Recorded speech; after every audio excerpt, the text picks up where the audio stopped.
सभी को नमस्कार।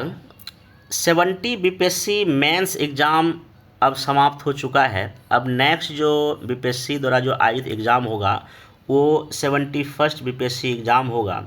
अब जो भी मेंबर 70 मेंस एग्ज़ाम दे चुके हैं, अब वो एक दिन रिलैक्स करके 71st की तैयारी पे आप लग सकते हैं, या नहीं तो साथ ही साथ आप, चूँकि अगर मेंस काफ़ी आपका अच्छा गया है तो आप इंटरव्यू की भी तैयारी जब भी कभी समय मिले ऑप्शनल पे या कुछ करंट अफेयर्स पर पकड़ बना सकते हैं। अब जहाँ तक बात 71st की रही, तो जैसा कि अभी खबर आ रहा है कि मई लास्ट में आप इसका नोटिफिकेशन आ जाएगा। बाकी पीटी भी सितंबर में, और बाकी उसके बाद इस साल के लास्ट में मेंस या जनवरी में मेंस में भी हो सकता है, ऐसा संभावना जो है ना है। तो अब चूँकि समय काफ़ी कम है, तो जिनका किसी कारणवश 70 में पीटी वो पास नहीं कर पाए हैं, ठीक ना, उनके लिए काफ़ी अच्छा मौका है। तो इस पूरे दौरान जो भी आपकी तैयारी इसमें होगा 71st में, मेरा एक तो जो टेलीग्राम चैनल ISPCS फाइटर्स है वो, और बाकी इस यूट्यूब चैनल पे लगातार मैं पीटी और मेंस के लिए कंटेंट आपको शेयर करता रहूँगा। आप इसका ज़रूर फ़ायदा उठावें, क्योंकि लास्ट 3-4 बीपीएससी एग्ज़ाम से 67 से ही मैं लगातार जो है ना इस प्रयास में लगा हूँ कि अच्छे कंटेंट के साथ, ठीक ना, एक अच्छे गाइडेंस के साथ आपका मैं कुछ हेल्प कर पाऊँ। तो आज के मैं इस सीरीज में क्या कर रहा हूँ कि लास्ट 15 दिन का जो भी बिहार स्पेसिफिक न्यूज़ है, और इसका मेनली मैं सोर्स क्या लिया हूँ, दैनिक भास्कर लिया हूँ, दैनिक जागरण लिया हूँ, हिंदुस्तान लिया हूँ, और प्रभात खबर जो न्यूज़ पब्लिश बिहार में होता है। जो भी इंपॉर्टेंट न्यूज़ आपके पीटी मेंस एग्जाम के लिए लास्ट 15 डेज का मैं इसमें कवर करूँगा। इसका इस पीडीएफ का मैं इस पीडीएफ को मैं अपने टेलीग्राम पे ऑलरेडी मैं शेयर कर दिया हूँ, ठीक ना। और मेरा एक अलग से ग्रुप भी है जिसमें कि जो भी न्यूज़पेपर कटिंग इंपॉर्टेंट होता है वो मैं शेयर करता हूँ, उसका भी लिंक मैं नीचे देता हूँ, आप वहाँ जा उसको ज्वाइन कर लीजिएगा। पर डे बेसिस पे आप इस तरह के कटिंग को पढ़ सकते हैं। बाकी उसमें से जो मोस्ट इम्पोर्टेंट हमको लगे नहीं एग्ज़ाम में पूछ सकता है, मैं उसका बाकायदा यूट्यूब पर भी लेक्चर लूँगा, और इसमें जो भी मैथ्स के लिए जो संभावित प्रश्न बन सकता है वो भी मैं आपके साथ शेयर करूँगा। आप इस लेक्चर को देख लीजिए, देखने के बाद आपको लगे नहीं ये काफ़ी यूजफुल है। और 70 मेंस में जैसा बिहार ऐसे से कुछ क्वेश्चन पूछा, वो डायरेक्टली कहीं ना कहीं न्यूज़पेपर से ही था। जब आप इस पूरे लेक्चर को देखें तो आपको समझ में आ जाएगा। तो आइए हम इस लेक्चर को शुरू करते हैं। देखिए, सबसे पहला बात इसमें जो अभी जो most important news Bihar specific में है वो खेलो इंडिया यूथ गेम्स 2025 से है। तो इसमें आपको जानना क्या है पीटी के पॉइंट ऑफ व्यू से, इसमें 5 जगह पूरे राज्य में ये सब 5 जगह है जहां इसका आयोजन होगा, जिसमें कि आपका पटना है, राजगीर है, गया है, भागलपुर और कौन सा है, बेगूसराय है। कब से कब तक होगा? 4 मई से लेके 15 मई 2025 तक होगा। इसका जो शुभंकर है गज सिंह है, कौन सा गज सिंह को बनाया गया है। और इस शुभंकर का जो अनावरण किसने किया है, आप नाम याद रखिएगा, केंद्रीय मंत्री मनसुख मांडविया जी ने इस शुभंकर का अनावरण किया। दूसरा बात जो है, इसमें टोटल जो इवेंट या खेल होगा वो 28 स्पोर्ट है, ध्यान रखिएगा। और जो गीत है जो मेन थीम है खेल के रंग बिहार के संग। और इसका जो लोगो जारी जो क्या है नीतीश कुमार जी के द्वारा लोगो जारी किया गया। ये आप ध्यान रखें। बाकी जब इसमें खेल आरंभ होगा तो इसमें हम बताएंगे कब कौन सा किसने क्या क्या जीता, तो वो हम जब खेल खत्म हो जाएगा तब बाकी हम इफ न्यूज़ को क्या करेंगे आगे के लेक्चर में जब बनाएंगे तो उसमें कवर कर लेंगे, ठीक है। अब देखिए नेक्स्ट जो है एक न्यूज़पेपर में आया था कि चंपारण जो है राष्ट्रीय तीर्थ स्थलों में से सबसे बड़ा है। ये बिहार के राज्यपाल आरिफ मोहम्मद साहब जी का स्टेटमेंट है। अगर आप 70 बीपीएससी मेंस का पेपर देखिएगा, चंपारण सत्याग्रह से क्वेश्चन पूछ चुका है, 69 में यहाँ से क्वेश्चन पूछ चुका है। तो ये हमेशा पूछेगा, चाहे 75 या कोई भी अगर मेंस एग्जाम बीपीएससी की तैयारी करेंगे, आपको ये टॉपिक आपको मेंस में पढ़ के जाना ही चाहिए। क्योंकि 108 वर्ष पूरा हो चुका है और ये 15 अप्रैल 17 को गांधी जी वहाँ गए थे। तो यहाँ पर मेंस क्वेश्चन क्या बन सकता है कि देखिए इनका जो स्टेटमेंट है राज्यपाल साहब का कि चंपारण राष्ट्रीय तीर्थ स्थलों में सबसे बड़ा है, तो कैसे है? तो इसका क्योंकि इसका बड़ा इंपॉर्टेंस है हमारे देश के इतिहास में, खास करके किसान मूवमेंट हो जाए या गांधीयन एरा की अगर हम बात करते हैं तो इस चंपारण सत्याग्रह को हम नहीं भूल सकते हैं, ठीक ना। जिस तरह से तिनकठिया पद्धति वहाँ लागू थी और गांधी जी का जिस तरह से वहाँ पे एक प्रतिरोध किया गया इनके द्वारा, और वो एक मिसाल है हमारे देश की राजनीति के लिए भी, किसान मूवमेंट के लिए भी। इसलिए लगातार बीपीएससी यहाँ से क्वेश्चन आपका पूछ रहा है। तो इसमें मैं एक क्वेश्चन यहाँ बना दिया हूँ मोटा मोटी इनके स्टेटमेंट के बेस पे कि चंपारण सत्याग्रह किसान व राष्ट्रीय आंदोलन मतलब चंपारण सत्याग्रह का किसान व राष्ट्रीय आंदोलन पर प्रभाव की चर्चा कीजिए। Discuss the impact of Champaran Satyagraha on peasant and national movement.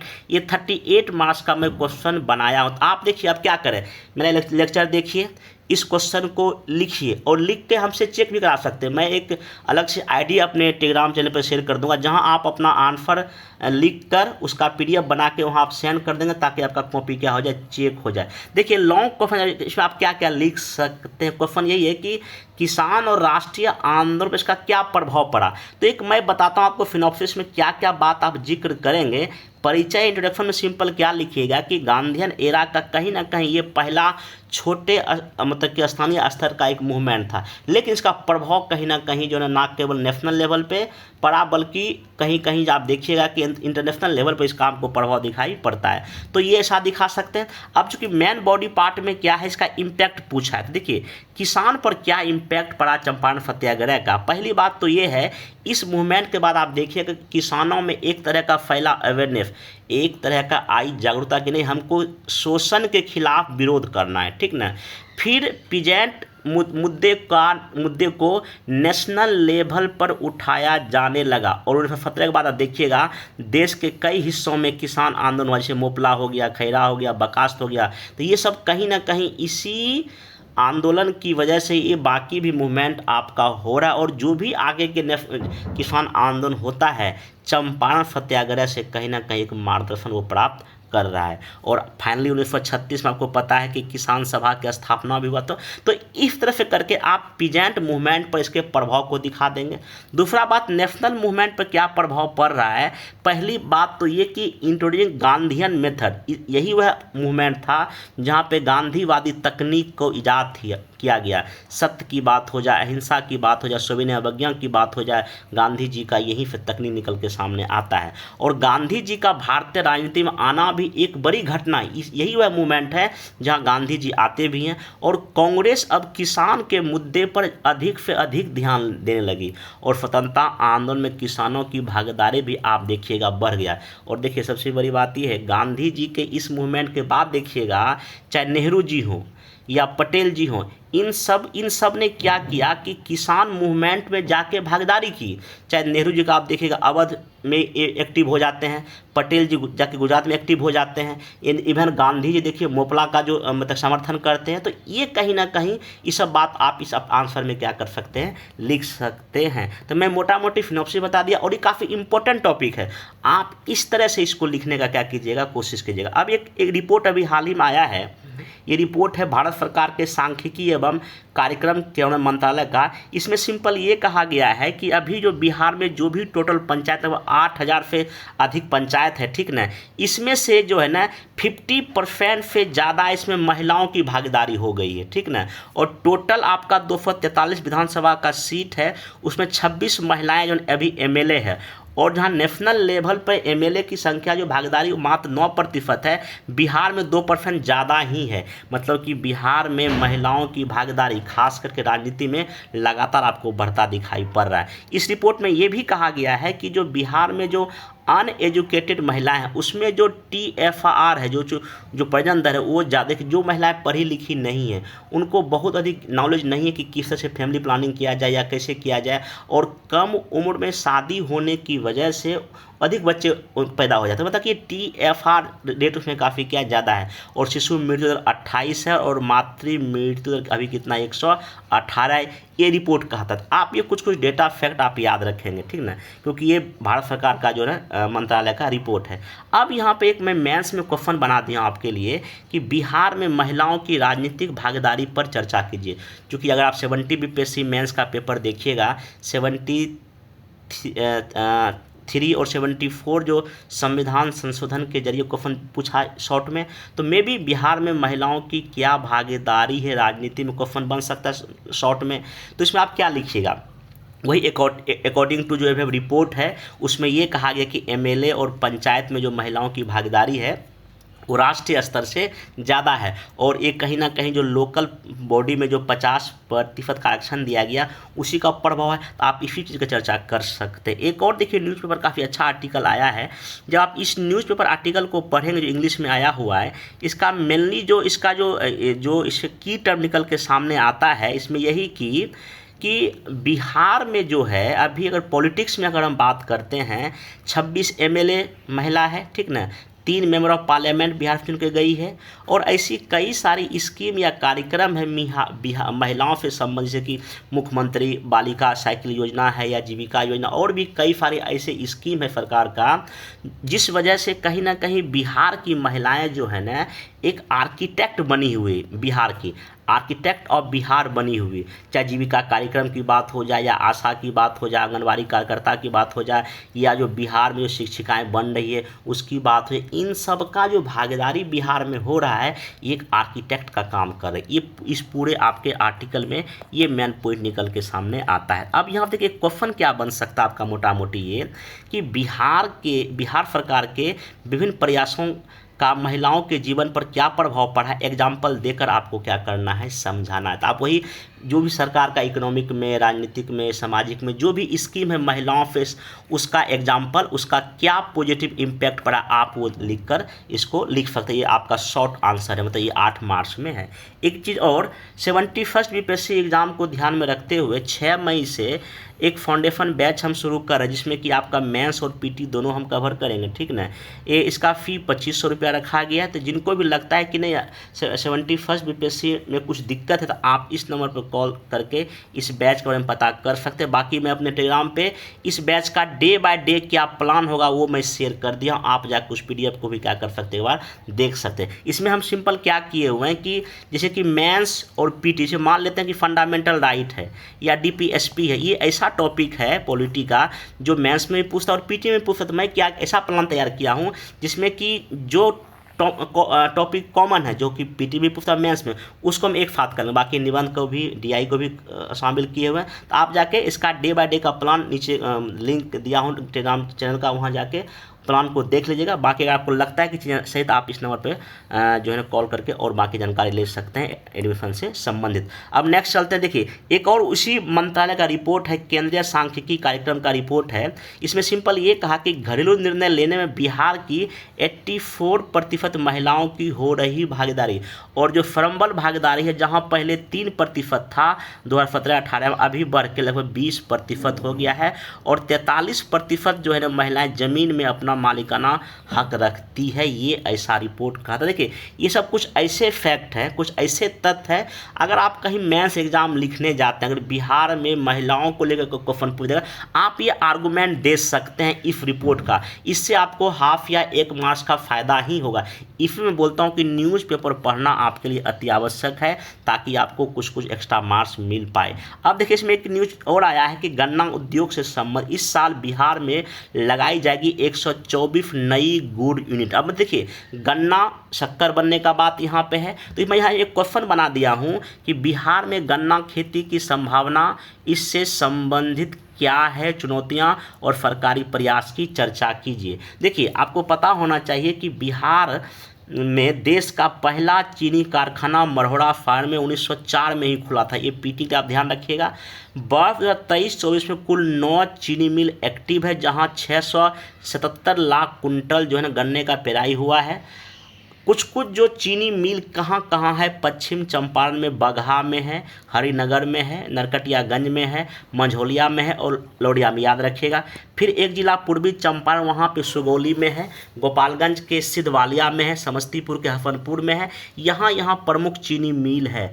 तो अब यहाँ पे क्या इसकी संभावना देखिए क्या क्या है। एक तो मृदा काफ़ी अच्छी जरूर मृदा है, बाजार हमारे पास है, और ऐसी सरकारी नीति है जिससे लगता है कि नहीं गन्ना इंडस्ट्री को काफ़ी आगे बढ़ाया जा सकता है। और यहाँ पे ये देखिए इसमें कहा भी गया है कि कुछ नए जो है ना संभावित क्षेत्र जो है गन्ना का विकास हम कर सकते, जैसे कि भोजपुर, बक्सर, रोहतास जिले की मिट्टी काफ़ी अच्छी है, बांका भागलपुर जिले की मिट्टी अच्छी है, नालंदा नवादा की मिट्टी अच्छी अच्छी है। गया औरंगाबाद जिले में हम कर सकते हैं। सहरसा, अररिया, किशनगंज, पूर्णिया में हम गन्ना की मतलब खेती कर सकते हैं और वहाँ इस तरह का मिल भी हम क्या कर सकते हैं, लगा सकते हैं। तो आप अपने एग्जाम में जब कभी कोई पूछ दे तो ऐसा भी बात लिख कर एक बेहतर मार्क्स क्या कर सकते हैं, पा सकते हैं। अब नेक्स्ट चलते हैं। देखिए अब बिहार में गन्ना उद्योग से संबंधित जो कुछ चुनौतियां आप क्या क्या लिख सकते हैं। पुरानी मिल है, आउटडेटेड तकनीक का प्रयोग हो रहा है, इसमें करप्शन का निकल के सामने आता है, कच्चा माल की कमी है और ब्रांडिंग की भी आपको यहाँ कमी दिखाई पड़ेगी। जैसे महाराष्ट्र में या उत्तर प्रदेश में गन्ना मिल काफ़ी अच्छी स्थिति में है, वैसा आपको बिहार में नहीं मिलता है। अब सरकार क्या प्रयास कर नया मिल लगा रही है, पॉलिसी ला रही है, इरिगा मिल को शुरू करने की बात की जा रही है और बिहार गुड़ उद्योग प्रोत्साहन कार्यक्रम भी चालू किया गया है और ईख यंत्रीकरण योजना भी है, जिसमें कि जो किसान ईख की खेती करते हैं उनको कई तरह का यंत्र या टूल्स भी प्रोवाइड किया जा रहा है सब्सिडी देकर। तो ये गन्ना के लिए आप इतना अगर याद रखें तो आपका शॉर्ट या लॉन्ग बन सकता। हाँ, इसमें एक बात आप ये कर सकते हैं कि मैप दिखा के जहाँ जहाँ है वो इसमें लोकेट कर दें, आपका ये आंसर अच्छा हो जाएगा। अब देखिए फिर से रिपोर्ट वही आया है कि मैं जैसा कि पहले जिक्र किया कि 50% से ज़्यादा महिलाओं की भागीदारी स्थानीय सरकार में हो गई है। ठीक ना केवल चुनाव लड़ने की संख्या बढ़ी है, महिलाओं का मतदान प्रतिशत भी बढ़ा है और EBC SC ST इन सब वर्ग की महिलाएं जिला परिषद बन रही हैं, सरपंच बन रही हैं, पंचायत समिति बन रही हैं। तो महिलाओं का जो है ना काफ़ी अच्छा एम्पावरमेंट हुआ है स्थानीय सरकार में। आप इस कुछ डेटा के साथ अपने आंसर को क्या कर सकते हैं, लिख सकते हैं। और इसलिए आपसे 70 BPSC मेंस में शॉर्ट क्वेश्चन पूछा भी, भारत के संविधान में 73वें 74वें संविधान के आलोक में बिहार में ज़मीनी स्तर पर महिलाओं को एम्पावर करने में लोकल स्वशासन की भूमिका पर चर्चा कीजिए। अब देखिए इसमें आपको सिंपल वही लिखना था कि आपको पता है कि 73वें 74वें संविधान संशोधन से इसको दिया गया संवैधानिक दर्जा, लेकिन बिहार में 2006 में एक अधिनियम के जरिए 50% सीट पर महिलाओं को आरक्षण दिया गया और तब से लेके आज तक देखिएगा 50% से ज़्यादा महिलाएं राजनीति में लोकल स्तर पे आ गई है। ना केवल राजनीतिक, आर्थिक, सामाजिक, सांस्कृतिक इनका विकास हुआ है। फिर पंचायत स्तर पर महिलाओं के प्रतिनिधित्व बढ़ने से लैंगिक समानता की बात हो रही है, समान अवसर की बात हो रही है, विभिन्न सामाजिक कार्यक्रम का लाभ इनको मिल जाए, आवास योजना हो गया, फिर ग्रामीण विकास कार्यक्रम हो रहा है, महिलाओं को रोजगार मिल रहा है। ऐसे कई सारे जो महिलाओं से जुड़े मुद्दे थे वो अब पंचायत में उठाए जाते हैं। इससे महिलाएं एम्पावर हो रही है और कई महिलाएं ऐसी है जो मुखिया बन के विधायिका भी चुनाव लड़ रही है, कुछ विधायक जीती भी है। आप ऐसे करके दिखा सकते हैं कि महिलाओं को कहीं ना कहीं इसने क्या किया है, एक एम्पावर करने का काम किया है। चलिए अब नेक्स्ट एक और टॉपिक हम लेते हैं, मोस्ट इंपॉर्टेंट आपका ये हो सकता है 71 BPSC के लिए। देखिए ऊर्जा विभाग, अभी न्यूज़पेपर में एक कटिंग आया हुआ है, बिहार में हरित ग्रीन एनर्जी को लगातार सरकार बढ़ावा दे रही है। तो देखिए इस बार का अगर सर्वे आप पढ़ेंगे, इकोनॉमिक सर्वे 2024-25 में लिखा गया है, जो ऊर्जा जो है, एनर्जी जो है वो आर्थिक और सामाजिक विकास के लिए बड़ा रोल निभाता है। ये स्टेट ये बड़ा पहला लाइन ही आपका इकोनॉमिक सर्वे बिहार सरकार का, ठीक ना। और इसमें लिखा गया है कि बिहार जो है 2018 में ही ना 100% विद्युतीकरण का लक्ष्य पूरा कर चुकी है और 2024 में बिजली की मांग 8000 मेगावाट से भी क्या हो गई, ज़्यादा हो गई। 2012-13 में जहां 134 किलोवाट पर आवर खपत था, वही 23-24 में बढ़ के 363 किलोवाट हो गया। ये पीटी में आपसे पूछ सकता है। और जहाँ तक उपयोग की बात है तो घरेलू में हम लोग 41% यूज करते हैं, उद्योग में 46% और 13% बिजली कहाँ यूज होता है, कृषि क्षेत्र में यूज होता है। हमारे बिहार राज्य में बिजली के स्रोत क्या क्या हैं, एक तो परंपरागत है, जहाँ बरौनी में, कांटी में, नवीनगर में, कहलगांव में यहाँ NTPC है, यहाँ बिजली बनता है। बाकी एक नवीकरणीय ऊर्जा का स्रोत भी है। एक चीज़ और ध्यान रखिएगा, इस बार का जो सर्वे है बिहार सरकार का 24-25 में सिंपल कहा गया है, बिहार में जल विद्युत का और पवन ऊर्जा की कम संभावना। वजह क्या है, हमारे यहाँ जो पहाड़ी क्षेत्र कम होने की वजह से ऊंचाई से गिरती नहीं, जहाँ की इसका विकास नहीं हो सकता ज़्यादा, और चूँकि तटीय प्रदेश नहीं है वहाँ हवा की गति भी कम है, इसलिए इन दोनों की विकास की संभावनाएं कम है। लेकिन सौर ऊर्जा की अपार संभावनाएं बिहार में, इसलिए 1 गीगावाट का लक्ष्य रखा गया है नवीकरणीय ऊर्जा से प्राप्त करने के आगे कुछ वर्षों में।